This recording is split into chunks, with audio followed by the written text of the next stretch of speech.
Hey, I'm Andrew with Omaha Outdoors. You may have seen our video last week in which we discussed how a Sig P320 would fire if it was dropped at a certain angle.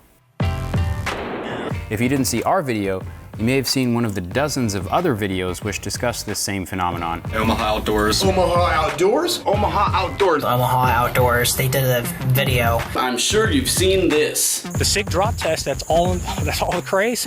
Internet's been lighting up. Broke the internet. It's all over the place. The gun is firing while being dropped. There's been conflicting news saying that those are false. We saw the video that was released. They show that the Sig P320 will go off again and again and again. They got to the bottom of this. Impacts the ground, muzzle up, aiming at your face. Did you do any testing like this? I don't typically do drop testing. People are having a field day with drop testing their P320s.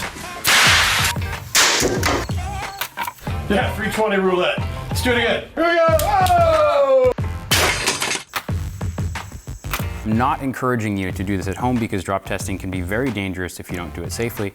But my favorite video was from Bro Jack, who attempted to debunk our video by dropping a P320 at a different angle after Sig had already acknowledged a problem with their pistol. And just like the video, here we go. No boom. P320, and the myth is busted. Bro, that's jacked up. One of the first and most obvious comments we saw requires an apology from me to everyone. I am truly sorry that I did not mention I was using primed cases in our video. A primed case, in the context of our video, is a factory round with the bullet and the powder removed. So we have a factory case and a factory primer, but it does not carry the same hazards of a bullet exiting the bore. And so that's why you did not see the slide cycle when the pistol's discharged after hitting the ground. Next, some people took issue with the fact that I was wearing shorts and flip-flops. Well, I'm always wearing shorts and flip-flops. I'm not here to play tactical dress-up. Pretty much the only time you're gonna see me wearing anything other than shorts and flip-flops is if I'm riding my motorcycle.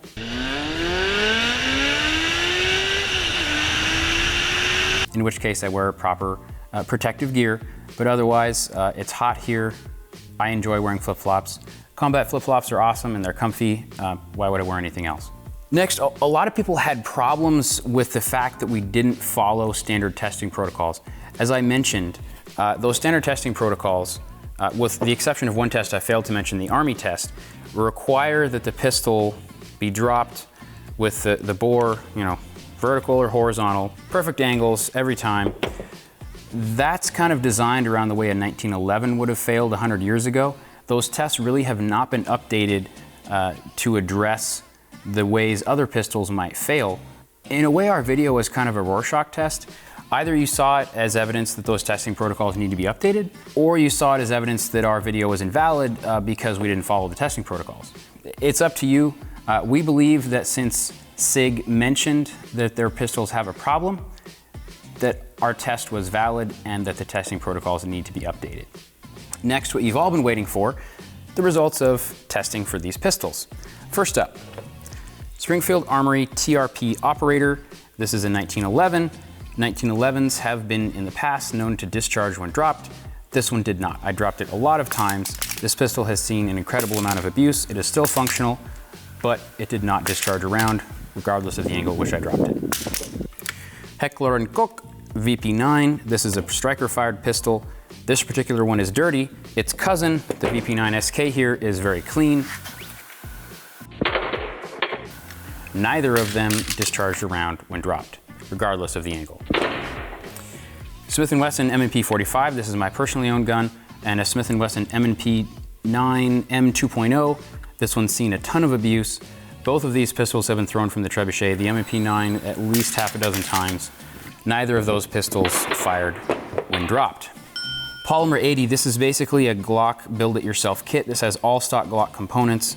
This pistol, as with every pistol you see here, has been launched from the trebuchet.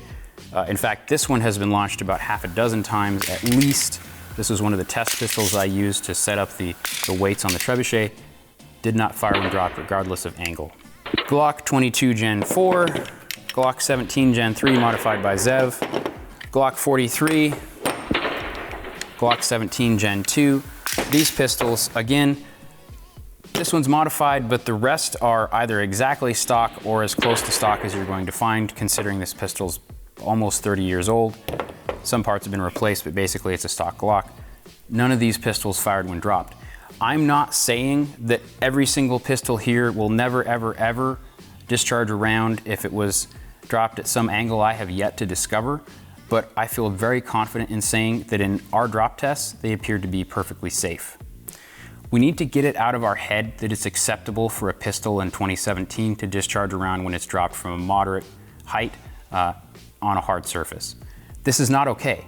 And so we feel it's very important to know that your pistol is drop safe. It's something we've all been taking for granted for years, I feel like, and now we're realizing it's relevant and important again. So to answer the questions or comments that a Glock will fail this test, an M&P will fail this test, any pistol will fail this test, we feel those are false based on the results of our most recent testing. Firearm safety is absolutely an individual responsibility, and we're not taking anything away from that statement when we say that gun owners as a community can look out for each other by ensuring we only recommend safe and reliable products for duty, for home defense, and for everyday carry, among other purposes. Thank you for your time. We here at Omaha Outdoors greatly appreciate you watching our videos.